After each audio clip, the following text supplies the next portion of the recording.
Hey, what is up guys? So let's go ahead and talk about the other great cards that are in Primal Origins that are commons and rares. If you guys want to go ahead and check out the video where I talk about the high rarity cards, you can do so by visiting the description box below. But let's go ahead and get started because there are so many great commons and rares in this set. So first off, we have Gazer Shark. Now the Shark archetype never really took off in Yu-Gi-Oh, but I really think that this can definitely help out that archetype. So it's a level 5 monster that has the effect that you can banish from the graveyard, and then you can target 2 level 5 water monsters except for itself.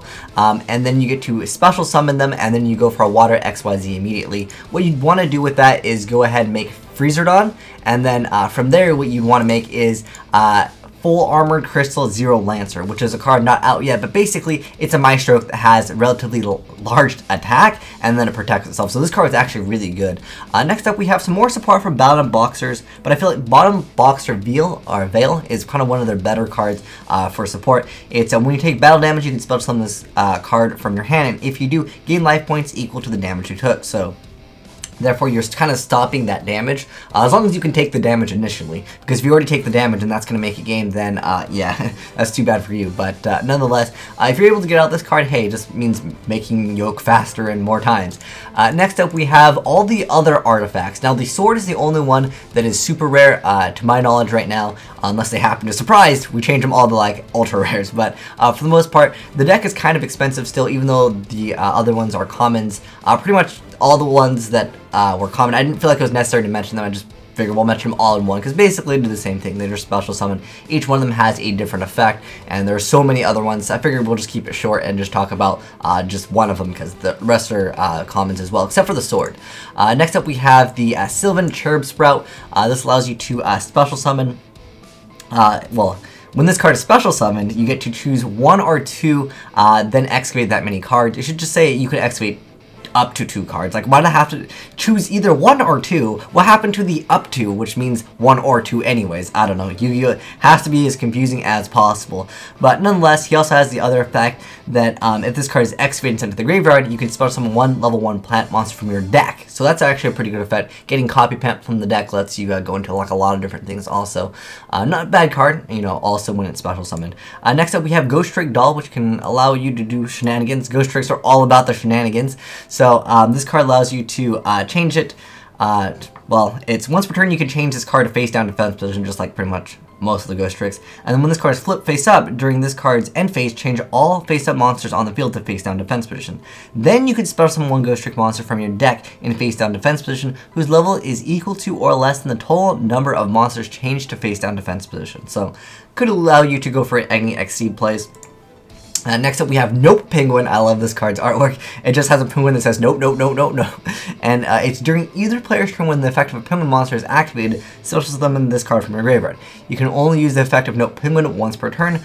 Cards returned from the field to the hand by the effect of a penguin card are banished instead. So that means Penguin Soldier can actually banish 2 cards, which is absolutely crazy, but you gotta have this card out. So it might be a little bit conditional, and he doesn't exactly have large attack or large defense to actually keep himself alive, but if you can pull it off, nonetheless, banishing 2 cards, hey, that's a pretty good effect with Penguin Soldier. It's like, oh, it's cool, let me just banish your, you know, 2 most important monsters or something like that. Next up, we have number 43, Manipulator of Souls. He requires 3 level 2 dark monsters, so you can definitely make it in Ghost Tricks. So once per turn, you can detach 1 material from this card, then target 1 number monster in your graveyard, equip that target to this card, while equipped with a number monster. This card cannot be destroyed by battle or by card effects.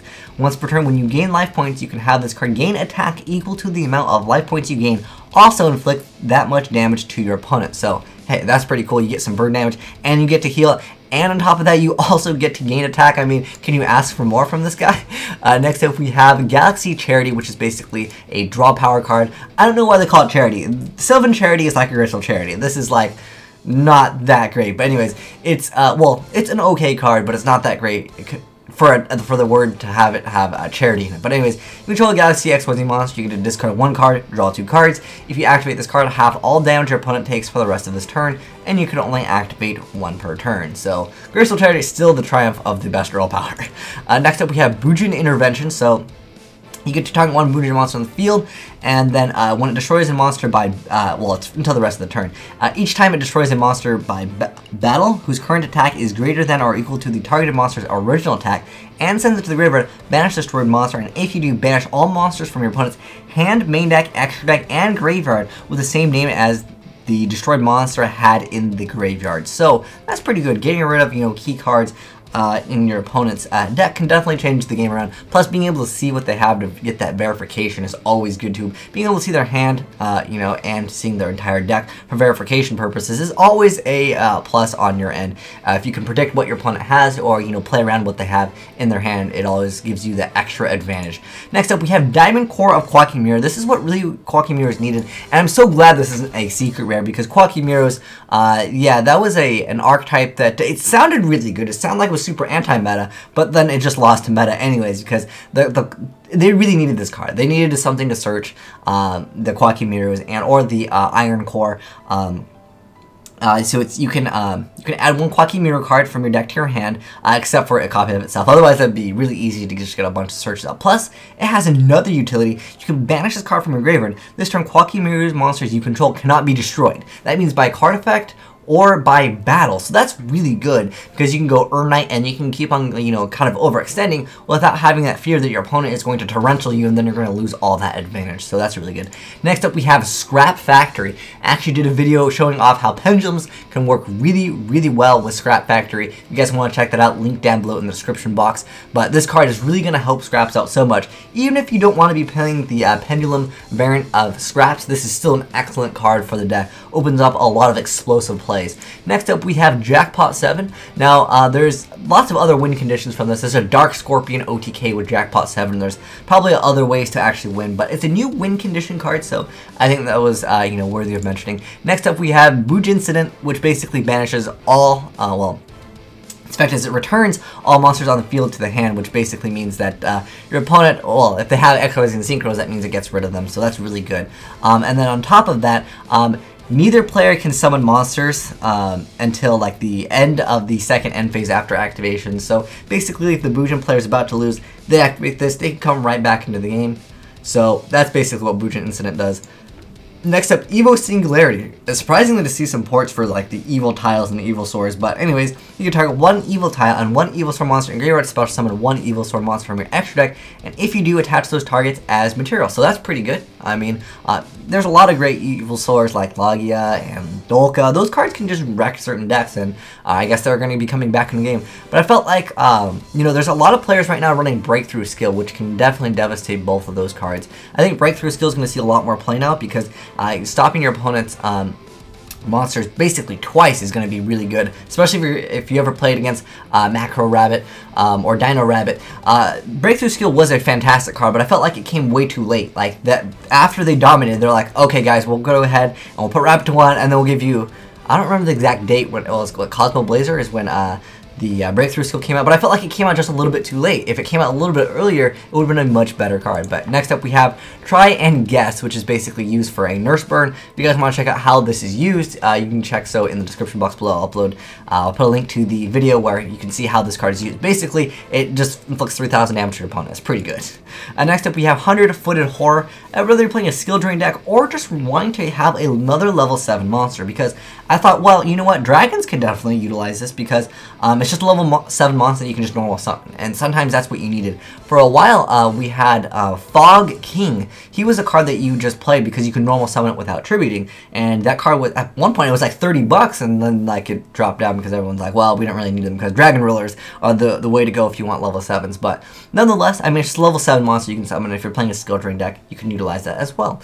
Next up, we have number 103, which is actually probably my favorite, I guess you could say, budget card out of this set, but it is a generic rank 4 that I think a lot of players will be excited to play. So it's a level 4 with 2400 attack that says once per turn during either player's turn, you can detach one material from this card, then target one face-up attack position monster your opponent controls, whose current attack is different from its original attack.